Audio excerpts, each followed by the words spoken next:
Good evening, ladies and gentlemen. Sam here, United People's TV. It's not the morning. It's not 9:30 a.m. Monday to Friday. It's the evening.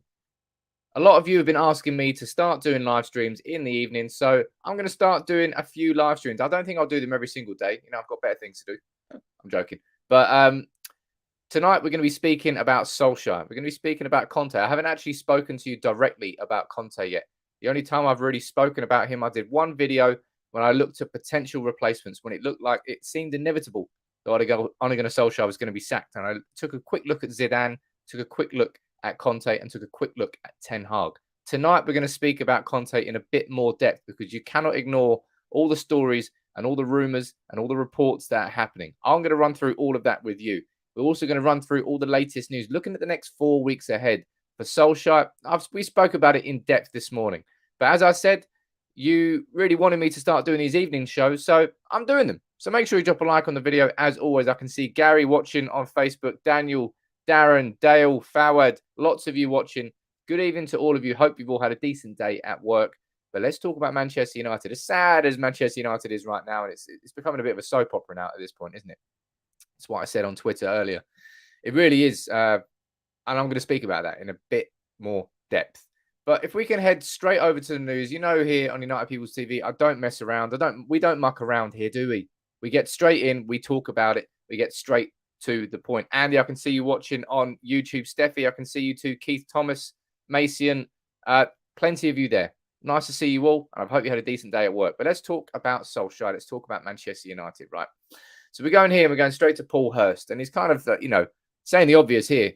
Ole Gunnar Solskjaer to take charge against Spurs, but his job remains under threat. Now, you know exactly what my personal stance is on this Ole Gunnar Solskjaer situation. It's really quite clear to me that Ole Gunnar Solskjaer, it's been called a stay of execution. It's been called a death by 1,000 cuts. It's been called whatever you want to call it. What I firmly believe is that Ole Gunnar Solskjaer will be sacked during the international break, regardless of what happens in these next 3 games.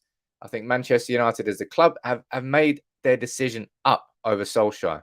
And if he wins against Spurs and he wins against Atalanta and he wins against City, and let's be honest, that's very unlikely considering they're very difficult games. Even if we're playing well, they're still difficult games to win all 3 of them. I don't think the results of those matches change anything at all at Manchester United. I don't think it matters, if I'm being completely honest. And if we're looking at Manchester United's dressing room right now is divided under Solskjaer. We know that now. The boardroom is divided about Solskjaer. The fan base, some of you, most of you right now, I'll be honest, a lot of you want Solskjaer out. Overwhelming majority have now gone to the point where they're past the point of no return with Solskjaer. And I got there after Liverpool. And that is why I'm going to be starting to do these sorts of videos. We're going to be starting to have these conversations about Conte, because I think it will be foolish and naive of us to not have these conversations, to not look at what could be coming next and what should be coming next anyway. But there's a story here speaking about Solskjaer, speaking about the dressing room that I've been scratching my head about today, and I want to have a conversation with you about it quickly in the comments. Harry Maguire is our captain, and I'm hearing stories that Cristiano Ronaldo is holding Manchester United's dressing room together. Whether or not Samuel Luckhurst is correct on this, you can make your own opinions on that. But the concept of that is a bit baffling. Harry Maguire is our captain, not Cristiano Ronaldo. If anybody's going to be holding that dressing room together, it should be Harry Maguire, not Cristiano Ronaldo. I find that a little bit odd.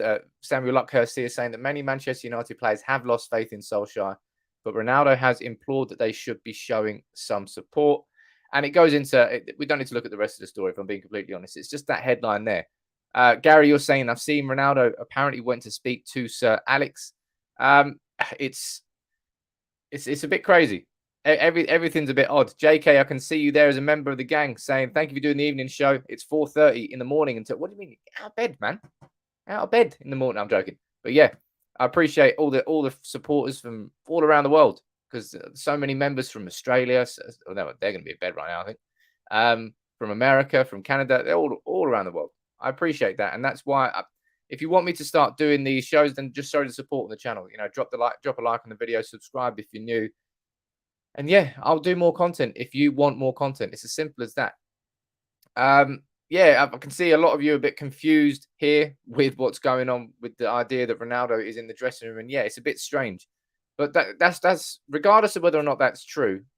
What is true is that Manchester United's dressing room at this point, it's divided. Solskjaer doesn't have 100% support of all the players that he had previously. Certainly after that Liverpool defeat, the 5-0 would have turned heads inside the dressing room in the same way it's turned heads outside of the dressing room with lots of us fans. But we need to talk about the next 4 weeks ahead.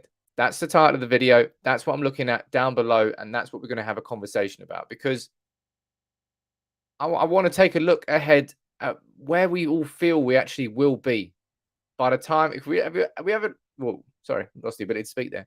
If we have a look at the fixtures, right? We all know what the fixtures are. We've got Spurs coming up on the 30th of October. Only a few days, 3 days later, we play Atalanta away in the Champions League, a crucial game for Manchester United. And then 4 days later, we play Manchester City. Then we've got a 2-week break before we play Watford away on the 20th of November. And then you've got 3 days after that, you've got Manchester United in the Champions League away at Villarreal. And that is roughly 4 weeks from now. That game against Villarreal there. So where will we be at that point? Nobody knows, if I'm being completely honest. As much as my genuine gut feeling about this is that Manchester United are going to be they're going to sack Solskjaer. And I don't really, that's why this whole idea that he's got 3 games to save his job, it jars with me. It really jars with me, because I can't base this on facts, right? I'm not saying that anybody's completely proving this as a fact. But lots are calling it a stay of execution. It's exactly what I call it. It's exactly what I feel about it. Is that Solskjaer is just getting this public, I don't know what to call it really. It's just in my opinion, he's sacked regardless. We're so low that the wins against in these 3 games doesn't really change the fact, in my opinion. And I think he's only just being kept in his job simply against Spurs, against Atalanta, and against City to give the board time. Now, Antonio Conte is obviously being linked to being the replacement for Ole Gunnar Solskjaer. And a lot of you have concerns about Conte. What I'm going to do in this video, we're going to dive into it in a bit of depth. We're going to look at the issues that some of us might have. We're going to speak about the pros and cons, and we're going to have a conversation about Conte. But the first thing to note about Conte is this. If Manchester United's board were not split about Antonio Conte would already be Manchester United's manager. I can't say that as a fact, but that's what my gut's telling me. It's what my gut is telling me. We can see here, this from Paul Hayward, again, a respectable journalist, he's saying this, and this is exactly what I think is the case. A big factor with Ole Gunnar Solskjaer is that Ed Woodward and co were scarred by working with Mourinho. Ole Gunnar Solskjaer didn't have the same power, so they could dictate to him more in a committee system. And we know that committee system came into place at Manchester United. It came into place with our transfers. And I actually think it probably did help our transfers, because then the transfers were going more in line, that they were more connected rather than what they were underneath Mourinho and Van Gaal and everything else before, when it was all just disjointed and massively changing from one to the next. And Manchester United were scarred by that. The board were scarred by that. So the board are certainly fearful of the same thing happening with Antonio Conte. And definitely that is a major reason as to why he has not been given the job. I would say yet at Manchester United, it's not a guarantee that he's going to get the job, right? But Conte over the last 72 hours has certainly come up as the name being linked with that Manchester United job. The name, more so than anybody else. Zidane is obviously a name that's getting linked with it, but as soon as those links started, they were sort of poo-pooed, basically, for want of a better word. He was saying that Zidane wasn't interested in the Premier League, wasn't interested in returning to football now, and that Zidane's not really an option. And then there's obviously Ten Hag, but he's middle of the season with Ajax. It's going to be very, very difficult. But I think what you're seeing there is a big factor. The board doesn't want to give up power. With Ole Gunnar Solskjaer is the perfect manager for them, because he's got the committee system, because he's so loyal to, in my opinion, his decisions are about the club first and himself second. As I said, I think he puts the ability, not the ability, he puts the club first. That's an opinion I've always held about Ole Gunnar Solskjaer. Nick, you're saying an interim manager till the summer is ideal, but no idea who. If it was going to be an interim manager, you let me know who you think in the comments below. But let's get straight into this one because, as I said, it's important that we have this conversation about Antonio Conte and about his pros, his cons, his flaws. And you can let me know in the comments what you think about each point that I'm going to speak about, your opinions. Fire it in the super chats as well. As always, if you want to help and support the channel and get your opinions properly read out, let's dive into this one. It's an excellent article by Sued Faisal. I don't actually know how to say his name, but I've been speaking to him on Twitter. Really good guy. Writes really nice articles. This is a shout out to him for that content. I'm going to dive through the points that he raises inside this article because it's very, very interesting to discuss and look at these points. Because on the surface, Antonio Conte is someone that a lot of people say, no, he's too abrasive, Sam. He's too similar to Jose Mourinho. We know what happened with Jose Mourinho. The same thing would happen again with Antonio Conte. Don't go down that path. Simple as that. But rarely are things that simple in football. And even if part of me has that opinion, and it does, part of me has that opinion, it will be wrong of me to dismiss him offhand and not actually take a look at the facts and everything in between. Going down to the comments here, I don't know whether you're being true or not, Malone, but you're saying Fergie as an interim manager. Well, I don't think that's going to happen. Ryan Giggs, I think he's a little bit busy with other things right now.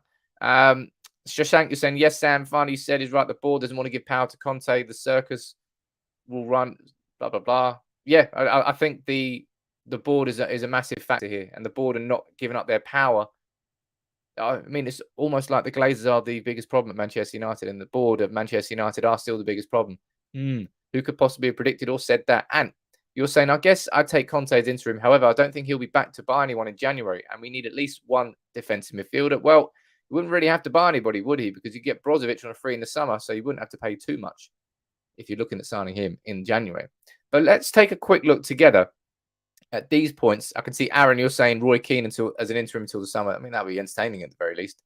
Let's take a look at these points here that are raised inside this article about Antonio Conte. So Conte is Mourinho V2. That's I'd say probably that is the biggest fear that every United fan has, because we were all. It wasn't just the board that was scarred by what happened with Mourinho. A lot of us were too. As I always said, it was like getting in bed with the devil. Getting in bed with a manager who all of us outright refused to say that Mourinho could come into United. Remember when Fergie left?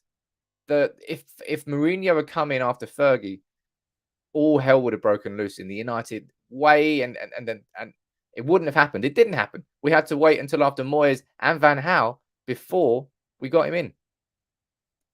Is Conte going to be part two of that? Now, in this article, I'm just going to read what it says. The Italian teams don't play like Mourinho. Mourinho's a reactive coach. Conte's side are popular for their defensive noob, but he's not a reactive coach.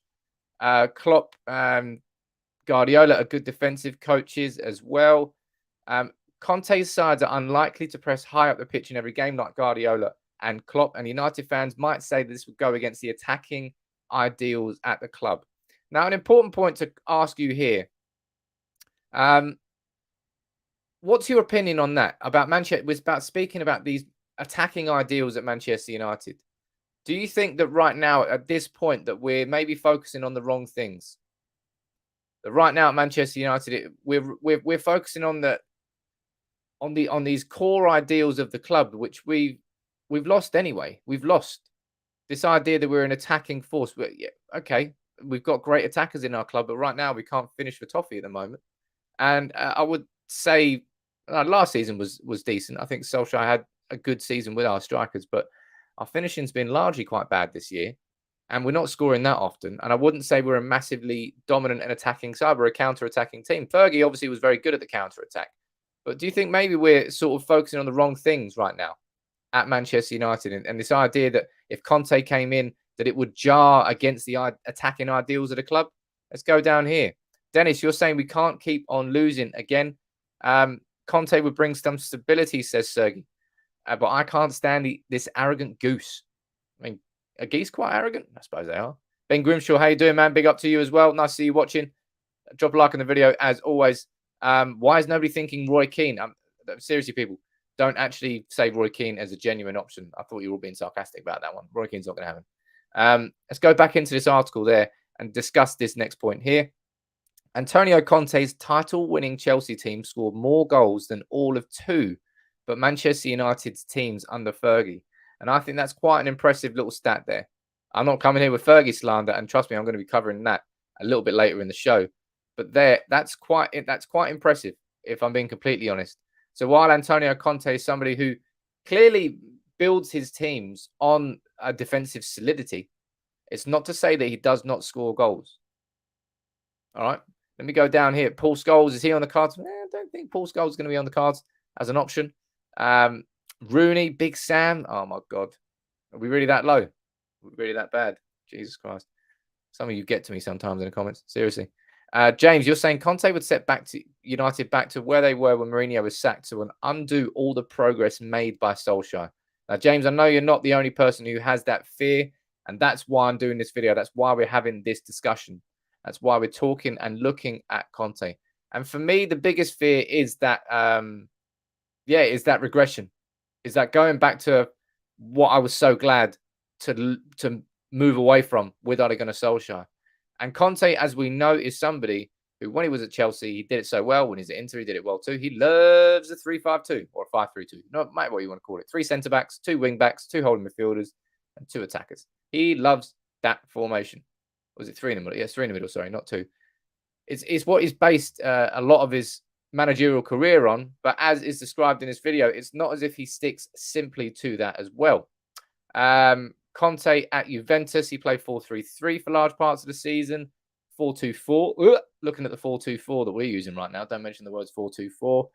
But 4-3-1-2 was the thesis. Oh, yeah. So when you go to coaching school in Italy, you have to write like a dissertation, don't you? It's madness. I suppose that's why they're such good coaches, right? And he wrote that based on a 4-3-1-2. So Conte, looking at this again, I think it would be unfair to simply label him as somebody who's simply just going to go into a 3-5-2, 5-3-2, no matter what you want to call it, and say that he doesn't have tactical versatility. Conte is somebody who has proven himself in different leagues, and he's won both of them. So tactically, he's very, very astute. I think it goes on to explain, and it's a good example, when Chelsea were 3-0 down against Arsenal with Matic and Kante in midfield, and they switched it up, and that season, then Chelsea went on to win the league. Conte can react mid-game too. The most important thing, says Sasha, is to take time and to choose the right next manager, a long-term one. I honestly am unsure whether the next manager is going to be a long-term one. And that's something that has to be discussed as well.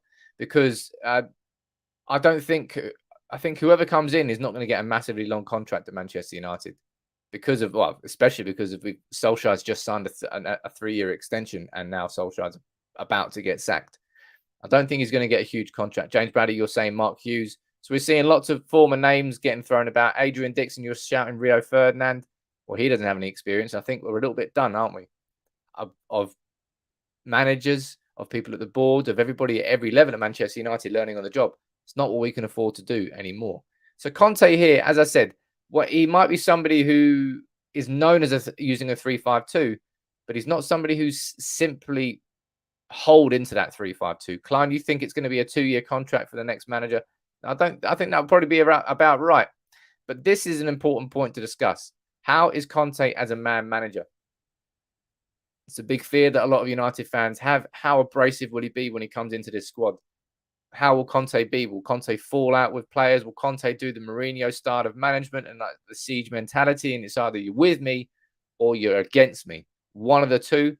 Let's go in and let's have a look at what he says about Antonio Conte here. His man management techniques have also been compared.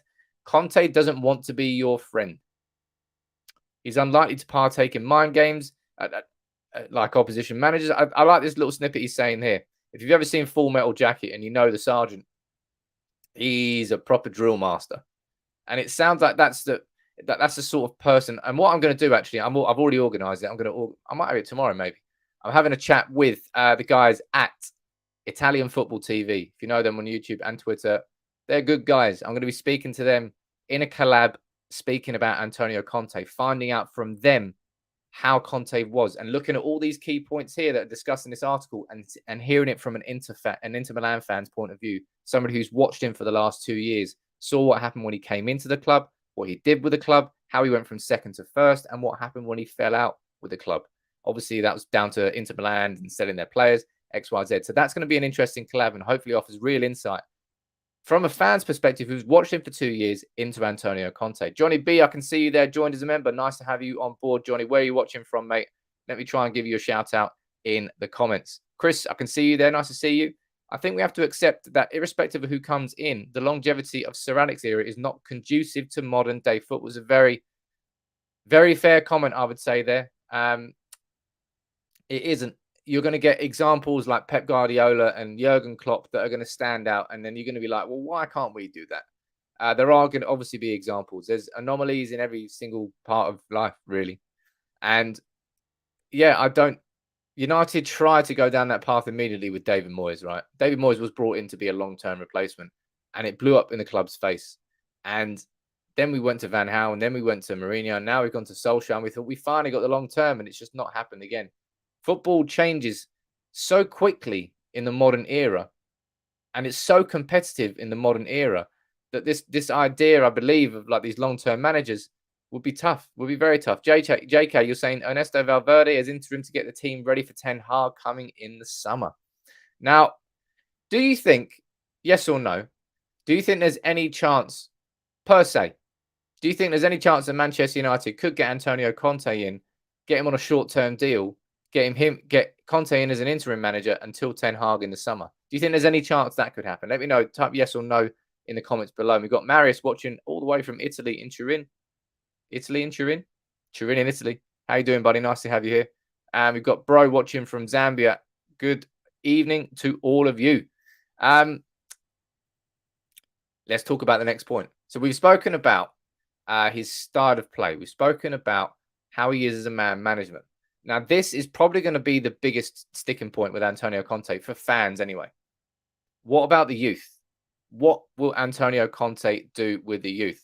Let me see what's going on here in the comments. You're saying, Klein, he would want a longer term contract. You're saying, hell no. No, none of you. Oh, John, you think he could. Wishy, you think he could. No, Conte, what's that say there? Lots of comments flying in here. Conte will want a full-time contract. And Aaron, you're saying, no, I don't think Conte would want to be a stopgap. Conte wouldn't want to be a stopgap. But as it goes down to explaining this article, let's go down here. There's a really important point that was raised here. The board, the long-term effects, blah, blah, blah. An 18-month contract wouldn't seem out of the ordinary. Thomas Tuchel and Mauricio Pochettino both signed contracts of a similar length at their current clubs before signing extensions. So maybe that, maybe we could get Antonio Conte in on a 18-month contract. And if it didn't work out, we wouldn't be sort of tied down to him in the long term. He would come in the short term and bring us sort of an immediate improvement. It's something worth thinking about, I suppose.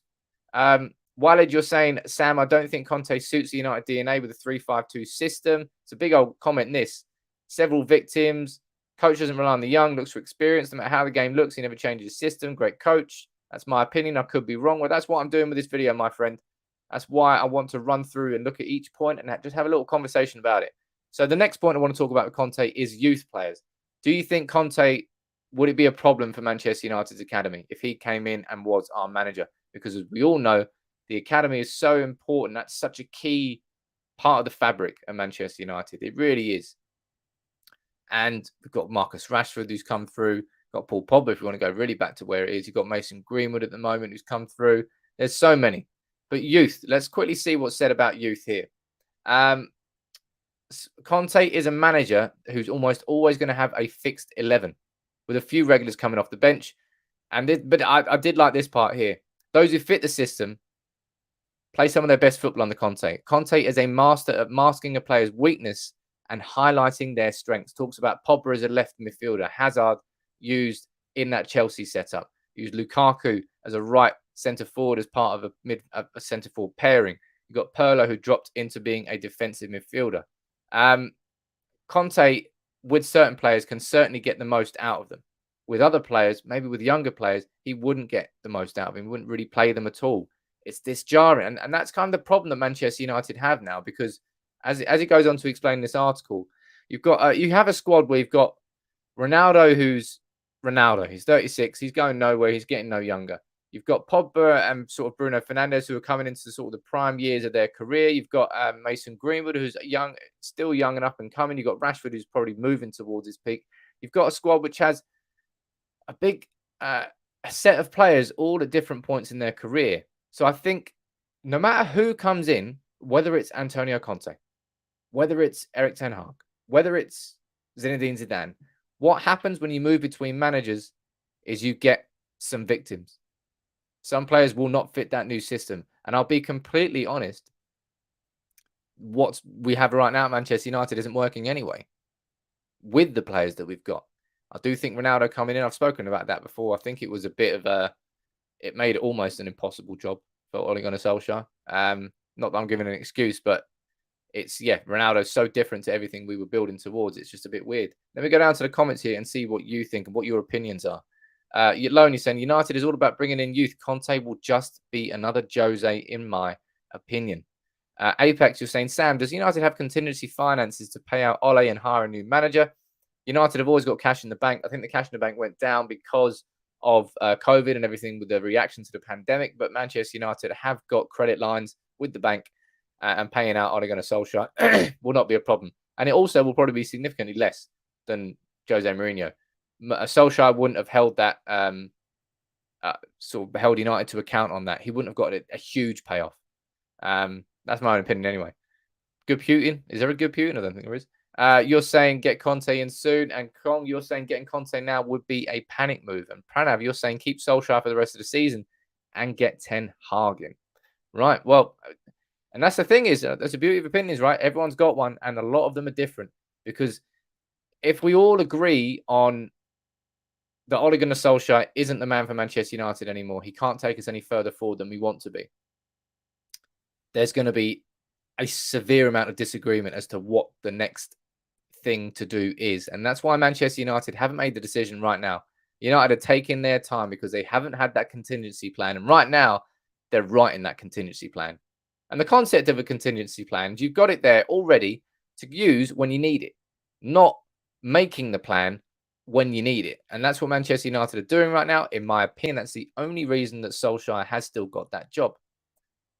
Because Man United don't look internally and go, oh, Fletcher might do something better. Oh, Phelan might do something better. Carrick might do something better. What about McKenna? They don't look at Man United's board aren't looking internally and seeing any sort of inspiration, and they can't agree on anything externally that's currently available. And the only things we've really got currently available are Conte and Zidane, which means that the conversations at the board have to be much wider and bigger. And therefore, we're looking at maybe Ten Hag. Rodgers is a manager that's getting banded around. Mauricio Pochettino, I'll go into that as well. We'll have a discussion about Poch. And that's why it's going to take. That's why it's going to take longer. I think this United are lucky that we've only got 3 games before an international break. Really, genuinely lucky. It's just unfortunate that those 3 games are, I don't know, Spurs, Atalanta, and City. United should have got an experienced coach 3 years ago. Blame the owners, says Sagran. Well, I don't think anyone's going to disagree with you too much on that point now. But remember where we were 3 years ago, and we had Mourinho. How low we were as a club. How low we were as a fan base, and the disconnect that we had with the club, with everything, with the squad. And then you saw what Solskjaer did when he came in, and he made a big, big difference, man. And trust me, I'm going to be covering this in an extensive video. I don't want anybody to forget and anybody to try and push a narrative that Solskjaer has been bad for Manchester United, when in my opinion, he's easily been the best manager post-Fergie. Because I don't look at Europa League. I don't look at pieces of silverware that don't mean as much to me and as much as Manchester United as the Premier League and the Champions League does. And we haven't won either of those. A couple of comments here flying in. Super chats. Thank you very much, JK. Nice to have you here on a live stream, my friend. Youth is key to our culture and our history. A manager not using the academy should be questioned. Over 83 years of a youth player, having a youth player in the starting 11 for every game cannot give up on our identity. And that is a very fair comment there, Jay. And I think that probably for a lot of Manchester United fans, that is going to be a real sticking point with Conte. But the counter argument to that is, okay, right, you're focusing on youth, but we haven't won the Premier League since 2013. We haven't won the Champions League since 2008. What's more important to you in the identity of Manchester United? Is it playing a youth team player in every single squad game? Or is it genuinely challenging for the Premier League and the Champions League titles? That's where the jar is going to be. And after we've had this 3 years with Solskjaer and we've gone down that route, I don't know what route we're going down next. Sue, nice to see you here as well. Thank you for your super chat. Too many of our young attacking players would suffer and could leave. Better to take time and find the right fit. Now, your opinion is not going to be the only one like that, Sue. But the problem is that we don't know who that is. We don't know who that is. Manchester United, as a fan base, we don't know who that is. It's not as if we're all sitting here going, mate, Ten Hag is the only choice. Let's go out and get him. If it was that simple, I think we can go out and pay him. As I said, if we're willing to pay Jose Mourinho 20 million to get out of our club, we should be willing to pay 20 million to get the right manager into our club. Just to go, how you doing here, buddy? Saying Conte brought up Pogba, Barella, and Vidal. Conte is adaptable and flexible according to the players he has in his squad. His prime. We can't write this season off. And again, that's a fair point there. Is that this squad is prime right now, man. This Manchester United squad, when we went into the start of the season, all of us, whether or not you voiced that opinion or not, all of us at the back of your mind were thinking, we could win the league this year. If it goes right, we genuinely could be title contenders this year. That's the sort of confidence we all had in that squad. We knew that we had a big hole in the middle, Donut FC, and we know that Manchester United's midfield was a problem. We all know that. Everybody knew that. But we have Ronaldo, we have Varane, we had Sancho, we had Bruno Fernandes, we had Paul Pogba, we had Harry Maguire, we had Luke Shaw, we had David De Gea, we had Martial, we had Rashford, we had Greenwood. Oh, our squad on paper, superb. That's why the feelings that we have are just utter frustration. Utter frustration. I think if we didn't have the set of players that we did, there would be a lot more patience given to the current context. And although I'll be honest, I think all of us would have lost it after 5-0 against Liverpool. Pranav, you're saying Conte will win trophies, but set the club back by 5 years. That's the what you're saying in your comment there is exactly what the comments in the board are being. That's what the comments in the board are. That's why the board is so split on Conte, because that is a genuine fear. It's a fear of mine. Just as I'm scared of what's coming next after Solskjaer, I'm very much scared that maybe if Conte comes in, he would do that to the club. But he is a master tactician. He really is. And you can't deny the work that he did at Chelsea. You can't deny the work that he did at Inter Milan. And he fell out with Roman Abramovich because, let's be honest, every Chelsea manager falls out with Roman Abramovich. I think he actually sued Chelsea as well. That's quite funny. And he fell out with Inter Milan because of I think their owners are going bankrupt. And then they all of a sudden decided they were going to sell Lukaku. They were going to sell everything. So he was like, no, sod this. I'm gone. So I understand that. Let me head down to the comments here. I'm going to read plenty of it. Keep firing in your opinions about Conte. It's a really interesting debate and a conversation to have. As I said, as always, keep firing your super chats. And I never miss a super. Well, maybe I have a couple of times because it's just a bit fast. But you'll always get your comments read out as super chats. And as members, you always get your comments read out as a priority. That's part of the perks. Conte will win, says Rajan. Don't believe he will set us back. Look at Chelsea. They are still winning. One thing the caveat to that comment there, don't look at Chelsea as any sort of business model in football. Chelsea are Chelsea. And Chelsea, that's it. Chelsea are on their own. There's no point trying to compare anything that any other club does to what Chelsea do. What works at Chelsea doesn't necessarily mean it's going to work anywhere else. What other options do we have, says Osama? We can't continue with Ole. What do we do? That's what I'm saying. That's what the next 4 weeks are all about. We need to figure out what that is. In my opinion, I think the club's going to try and find an interim. I think the club's going to try and find someone that they can bring in for like 18 months, because I think I think Manchester United's board have been so incompetent with what's gone on with Solskjaer, with such a lack of a contingency plan. But they've realised that they've reached a point now where it's past the point of no return with Solskjaer. So he has to be replaced as manager. But they haven't given themselves enough time, enough planning, enough anything to get the next manager in who is the right fit in the long term. I think if we were to rush into a decision now, I don't know who it would be. It could be Conte. You could not. I would say out of all the managers now, I would say it's probably Conte who's most likely to come in if we're going to go straight in there and dive in. And we've got to get one, really. But as I said, I think Solskjaer is going to be sacked in the international break. I might be wrong. I'm going to be so surprised if I'm wrong, though. Matthew, what are you saying, sir? Conte came into Chelsea and Inter and won trophies. If we want to win trophies soon, we would benefit from a manager like Conte. And this is where the biggest opinion split is, I think. And we talked about how fans are going to be split over his inclusion of youth players or not inclusion of youth players. But it's that I don't know, that tug of war you've got between, that if Conte comes into the club, that Manchester United, with that squad we've got there, there's no chance, there's no reason. It depends how many points we are off top by the point that he would come in. But he will get us competing and we'll be in the Champions League. Conte's record in the Champions League is absolutely abysmal, by the way. I think he's got knocked out in the group stage like twice. But he would definitely get Manchester United competitive. He would definitely get Manchester United tactically on point almost immediately. He's considered a master tactician. If we're looking at the biggest flaw of what Ole Gunnar Solskjaer is, it's the fact that he doesn't have that tactical understanding. But that's what it is with managers, man.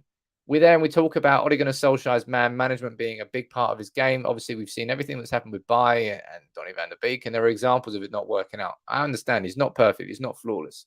But Conte, in the complete opposite to Ole Gunnar Solskjaer, is a master tactician, but people question his man management skills. And that's what it is. But when you look at managers, they're going to tick certain boxes and they're not going to tick other boxes. And for a lot of fans, Solskjaer ticked all the boxes, really, when he came in as caretaker manager. And over the 3 seasons, it's been up and it's been down. It's been great. It's been shit. It's been great. It's been even worse. And it's been even better. It's been up and down and up and down. With Conte or Zidane or Ten Hag, it's going to be another manager coming in which fits in certain respects and doesn't fit in others. There will not be a perfect fit for Manchester United. There will be a compromise somewhere. It just depends where you think that compromise should be. I think that's the real question.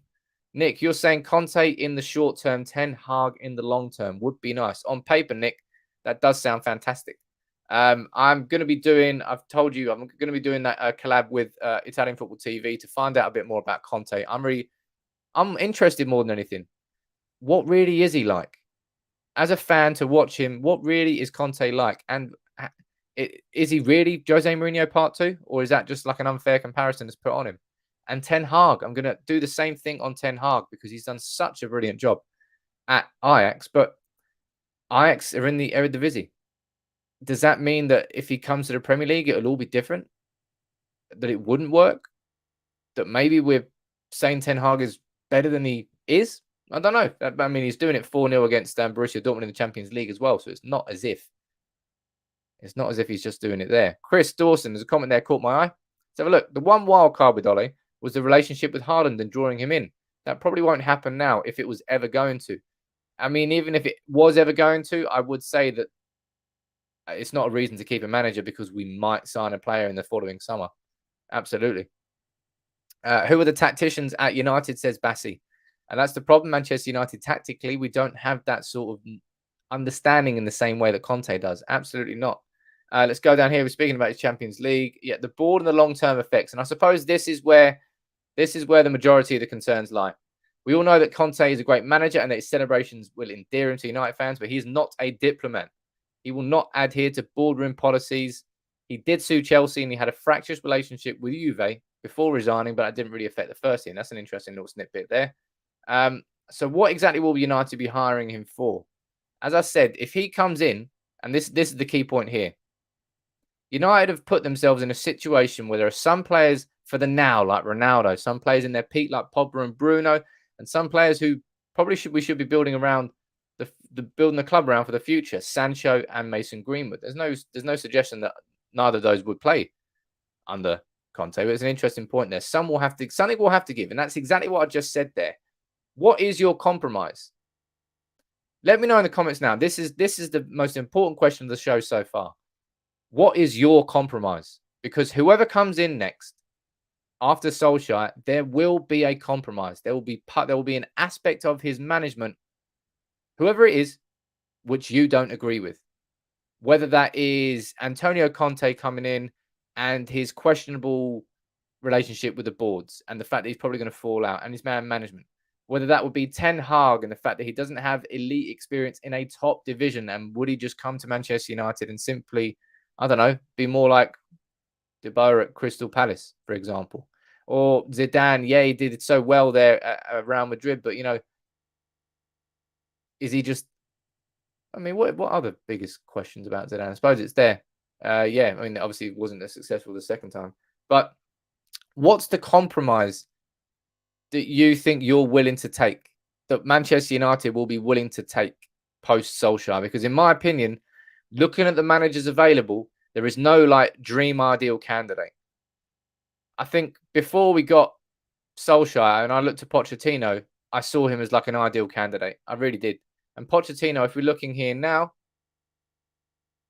well, it's not everywhere, but we're seeing that Pochettino might still be the number one choice as manager if we sack Solskjaer. What's your opinion on Pochettino now?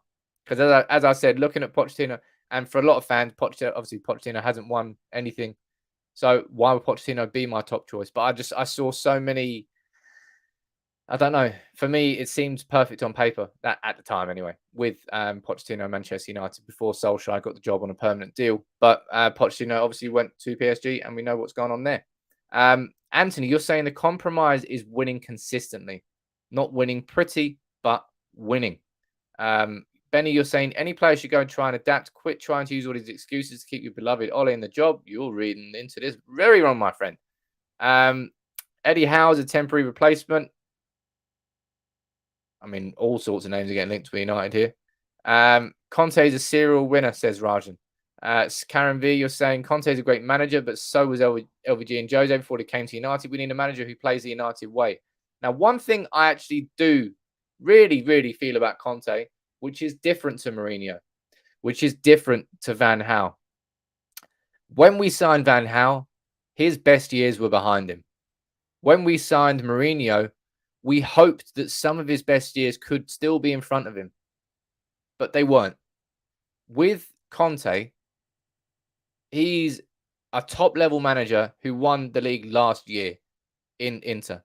He is a manager who is nowhere near past his peak, who still is a very top-level manager.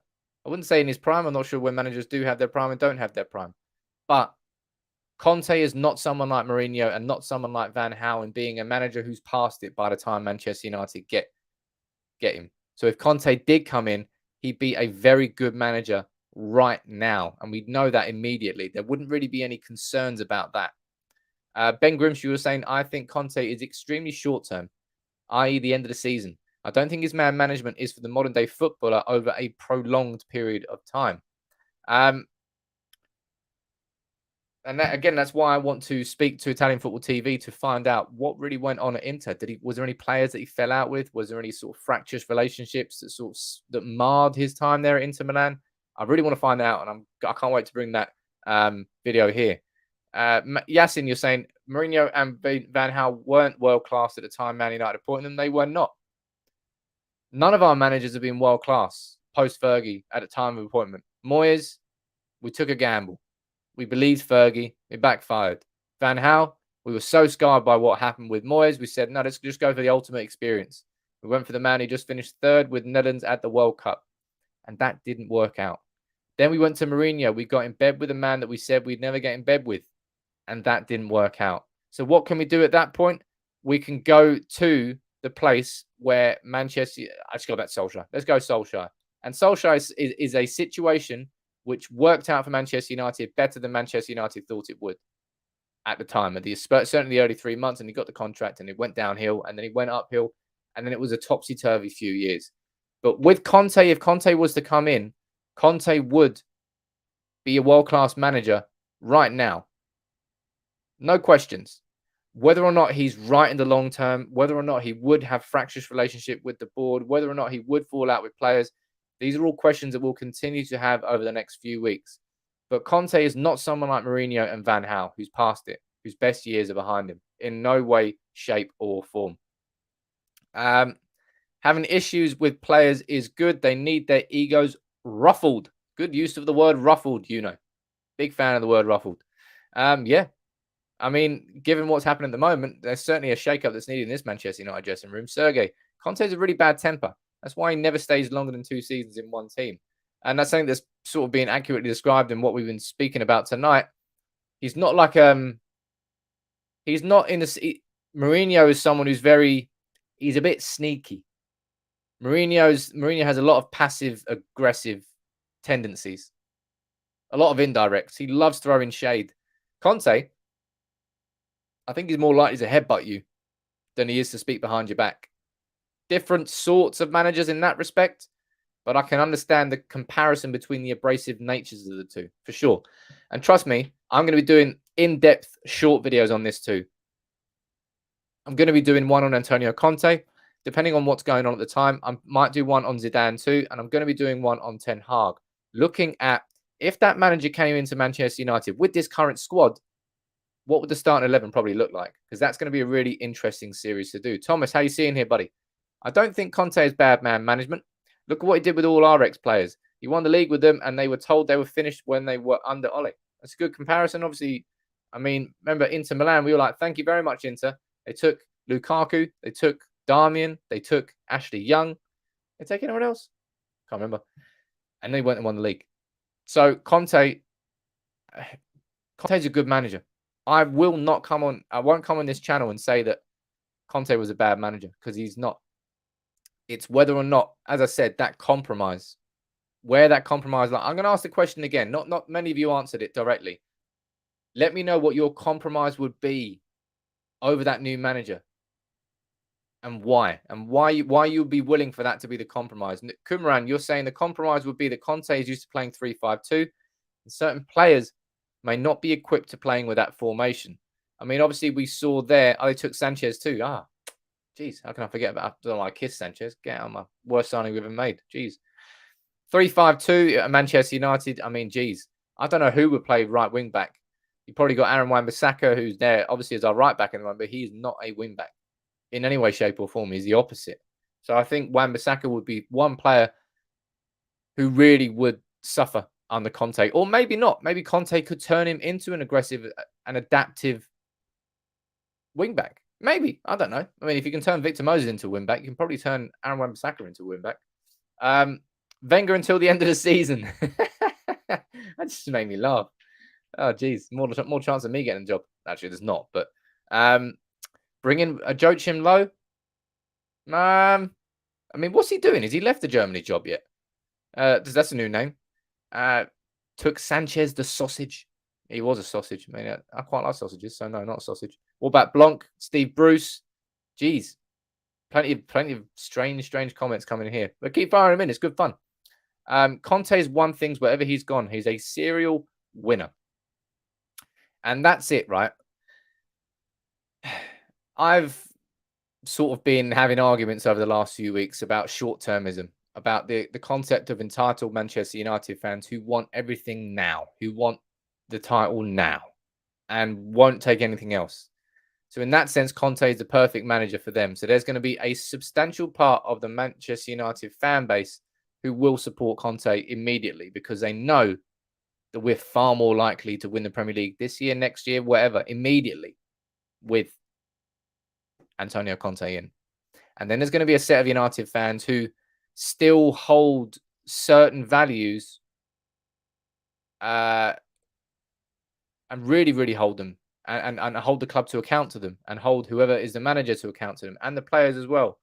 And that's why it's going to jar. That's why, trust me, whoever comes in as this new manager is not going to be, it's not going to have universal support. I'm not saying that the fan base is going to be fractured over it, but I mean, because everyone's going to support the manager when he comes in. No doubt whatsoever. But there's going to be some fans, whether it's Conte, whether it's Ten Hag, whether it's, I don't know, Brendan Rodgers, whether it's Zinedine Zidane, whether it's anybody, Darren Fletcher, there's going to be concerns about all of them.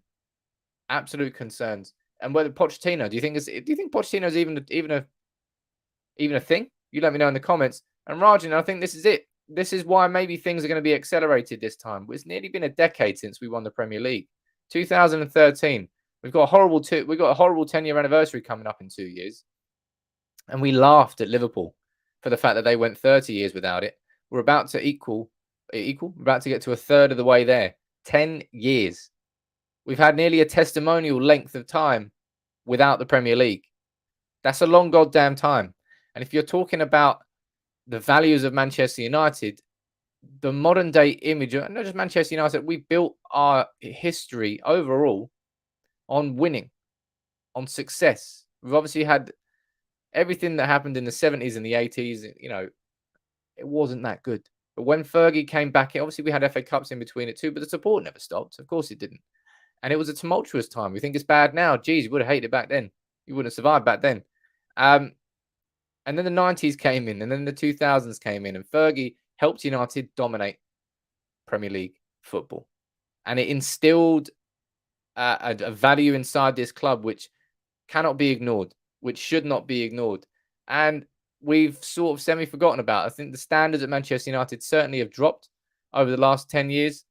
I think the standards at Manchester United right now probably is, yeah, we're accepting mediocrity at every level, really, at board level still, on the pitch, everything.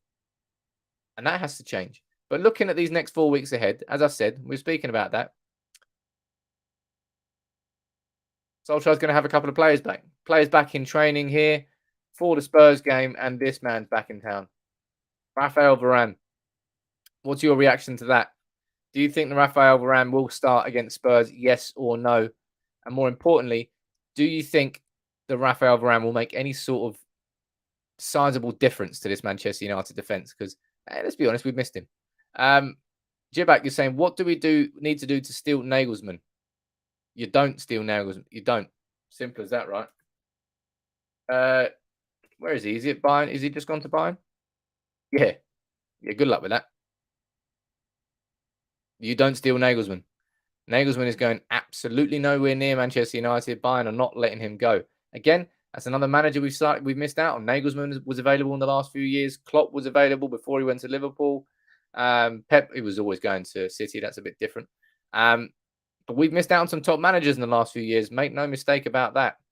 Varane and Lindelof against Spurs, says JK. I won't do my predicted 11 tomorrow. I'll probably do it on Friday. I haven't decided yet. Luis Enrique as an option there. Conte is better than Nagelsmann, says Zico. Well, I'm not sure everyone would agree with you on that one. Maguire needs to go out. Not if he's playing alongside Harry the Donkey. I'll tell you what, Maguire's really not got any. He's not got many favourites. He's not got many fans right now in the United fan base, does he? Absolutely not. Southgate being linked. Geez, Southgate too. No, that's not a name I really expected to see. Something I have to brush on here and speak about quickly. I didn't really like what I saw yesterday when people were trying to try and drag Fergie into the mud because he went to Carrington and he's backed Ole Gunnar Solskjaer. He's trying to protect the man that he's got severe loyalty to, based over a 15-year relationship with Manchester United. Of course, he's going to protect Ole Gunnar Solskjaer. Let's not be foolish about that. But this is what Simon Stone's been saying, that Fergie was at Carrington yesterday for a club fitting. Now, a club suit fitting. Now, for a lot of you, you're going to be like, oh, yeah, right, Sam. PR guff there. We do fit suits at Carrington. That's just where the tailor goes sometimes. It is what it is.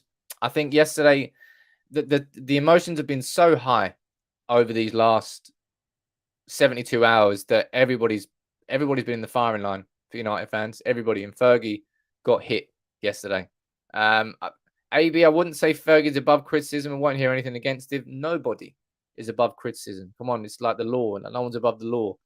And Fergie isn't above criticism. Fergie got it goddamn wrong with Moyes. Jesus. But I don't blame Fergie for backing Solskjaer.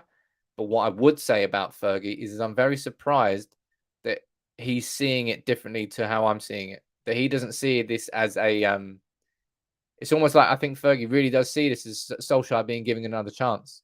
Whereas in my opinion, I don't think it's that at all. I think Solskjaer's been hung out to dry by the club publicly. And that's my own opinion on that one. And something else that's happened today as well, which is quite important on social media, and I do definitely want to touch on this.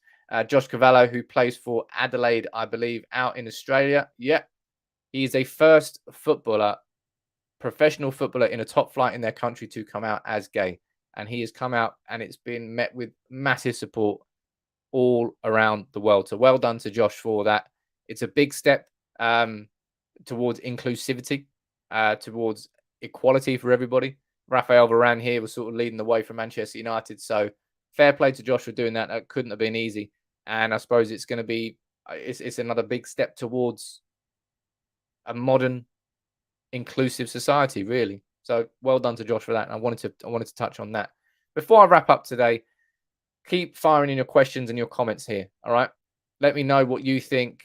Concerns about Conte. As I said, this is the first time that I've really spoken to you about Conte. I've been ignoring it. I don't really like jumping on things too early, but there's too much noise around it right now. And as I've said multiple times now, because I truly, genuinely feel that Ole Gunnar Solskjaer is going to be sacked regardless of what happens in his next 3 games, that's not an opinion that's going to change. And I'll be honest, I don't think we're winning these 3 games anyway, which is going to make it even worse. But because of that, I now need to look forward. I need to look ahead. It's not like I'm going to try and predict what's going to happen in the next few weeks ahead, but I think we should be having the conversations about Conte. We should be having the conversations about Ten Hag. We should be having the conversations about Zidane, because I'm not going to be like Manchester United and sort of put no contingency plans in place. And then when it all blows up in my face, then try and look at it. I'm going to try and get ahead of it and speak about it before it happens so that we can all understand it anyway. Thoughts on Gary Neville receiving flack? I think Gary went a little bit... I felt sorry for Gary Neville on that Sky Sports show. He was obviously in a position where he wanted to say, Jesus Christ, Ole is out of his depth. But he didn't want to say it about a friend. And that's the problem when you're part of football, when you're a pundit like that. Ultimately, you're going to be called into situations where you've got split loyalties towards the viewer and you wanting to be as impartial as possible, and your mate being the guy who's receiving the slack. And that's the situation he was in there. As I said, I don't think it's the right time for Manchester United to be turning on everyone, turning on Gary Neville, turning on Fergie, turning. It's like, as I said, it's like a civil war in the United fan base right now. It's been a bad few days for us all, man. Surav, do you really think this saga will never ever end? I mean, the road to recovery and all the United culture we believe in is nothing but a hoax these days. Jeez, Sam in. Nah, let's not talk about me as manager. I would get rid of everybody. I wouldn't get rid of everyone. I don't know what I'd do. I'd probably just hire someone else. Yeah, the idea of the Man United way is, for me, it's a tough justification at this point, because the United way, as far as we've seen in the last 8 years, is not fucking winning what we want, being quite a crap football team, being a club in disarray, and being a club that's lost its way so much pre-Solskjaer that we didn't know who we were anymore. Solskjaer has allowed us to sort of re-establish some of those identities, to feel a little bit more connected to the club, to feel a little bit more connected to the squad of players that we have. And that is a good thing. But in terms of the United way, I don't know what the path is towards the United way anymore. And I don't know what the highest value is anymore. Because ultimately, I want United to be winning the Premier League and the Champions League. And then I think everything else falls into place when that is your ultimate goal. But it's the path you walk to get there, which is going to be where people argue. That comes down to the youth football. That comes down to an abrasive manager. That comes down to an attacking style of play rather than the defensive style of play. Everyone knows that the United way, the ultimate goal at the top of that hill, is winning the Premier League and winning the Champions League. But the route you take around that hill is where people argue. That's where the United fan base will remain split, and always has been split in the last few years. Nick, what are you saying there, sir? The frustrating thing is Ole's stubbornness cost him. We all said McFred would be his end. Funnily enough, I'm not ruling out they play against Spurs. Could you imagine? Just Solskjaer just coming out with a big T-shirt on saying, fuck you very much. And he plays Fred and McTominay. I think I laugh at that point. Yeah, Solskjaer's stubbornness really did hurt him towards the end. Towards the end, it hurt him massively. I said that McTominay and Fred would be the hill that Solskjaer died on, and he's died on top of that hill, man. It's been painful to watch. Wardero, make sure you subscribe. I haven't seen your face around here, sir. Ten Hag is the right manager for United. He will help Maguire. He will help to sell Maguire, Fred, and bench Ronaldo and Bruno. Huh? These lads aren't serious. You're not serious, mate. Talk about benching Bruno. Jesus Christ. I look sleepy. Wow, it's 9:30 at night. It's not 9:30 in the morning. Jeez. But look, it's been a bit of a quiet one today. I don't know what time I should start these evening streams when I do them. Mate, I think I might go a little bit earlier. Maybe go like around 7 o'clock. What do you reckon? What would be the ideal starting time for these streams? Because quite a lot of United fans are busy watching someone else during the evening. So there's no point going at the same time, is there? Sam, hello, Ant. So Fergie once said the bedrock of the whole club is hard work and respect before anything else. And if we're looking at what Manchester United have lost, we've certainly lost that. We've lost that attitude and that approach. Yeah, and that's quite an integral part of it, because you can be the most talented thing in the anything in the entire world. If you're not going to work at it, you're probably not going to make the most out of it, are you? Let's go along here and read more of your comments out. Keep firing in your comments, ladies and gents. Lone Wanderer, you're saying go live at 7:30. 7:30, that sounds like a good time. I'll do that from now on. Next time, I'll go live at 7:30. How about us in Australia, says Benny. Well, I can't do everything. Geez, United fans all the world. Can't be here 24 hours a day. Poch would be great for us, says Shaz, but can't see him leaving PSG. And that's a big thing as well. If you look outside of Conte and you look outside of Zidane, the conversations are all much more difficult. Poch, you got to get him away from PSG. Ten Hag, you got to get him away from Ajax. Rodgers, you got to get him away from Leicester. Conte and Zidane, both out of jobs, both available, both easy. That's the situation United find themselves in. I'll tell you what, I enjoyed this. It's a whole completely different audience. Not completely different. Got Ian here who decided to show up late. Jeez, nice to see you, mate. But look, thank you very much for joining in tonight. Bit of a quiet one, but I suppose when it's going to be a new show starting at a new time that not many of you know about, it's going to be quiet. I think maybe I'll probably start at 7:30. That'll be a better time. 7:30 to 8:30. That'll be a better time. But look, thank you very much for joining in tonight. I hope you enjoyed the debate we've had about Conte. Trust me, there's going to be some seriously good Conte content coming on the United People's TV over the next week or so. Interview with Italian Football TV, doing a collab to find out about Conte, what went on at Inter Milan. I'm going to be taking a look at what Conte would do with this team, looking at the starting 11s he could put in if he was to come in, and plenty more around Conte. I'm going to be trying to do the same with Zidane and the same with Ten Hag as well. So plenty of content. So please drop a like on the video and subscribe to United People's TV if you're new. Thank you for all your comments. Thank you for all your super chats that you've sent in. As I said, make this, before I finish as well, this is the PO box. I've opened it for United People's TV. I'm going to replace that tree there with a table, get a shelf up there. I'd like you and encourage you to send anything you want into United People's TV to me, whether that be a letter, whether that be a photo, whether that be £1 million. You're welcome to. I'll be interested to see what you send in. And I want to try and make it as part of the show, part of the set. It's good fun.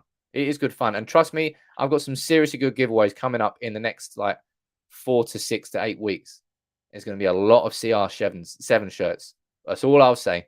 So you want to be subscribed to United People's TV. I'll see you next time. I'll see you in the morning at 9:30. Don't worry about that. I'm definitely going to be here. But take it easy, everyone. Thank you very much for joining in tonight, this evening.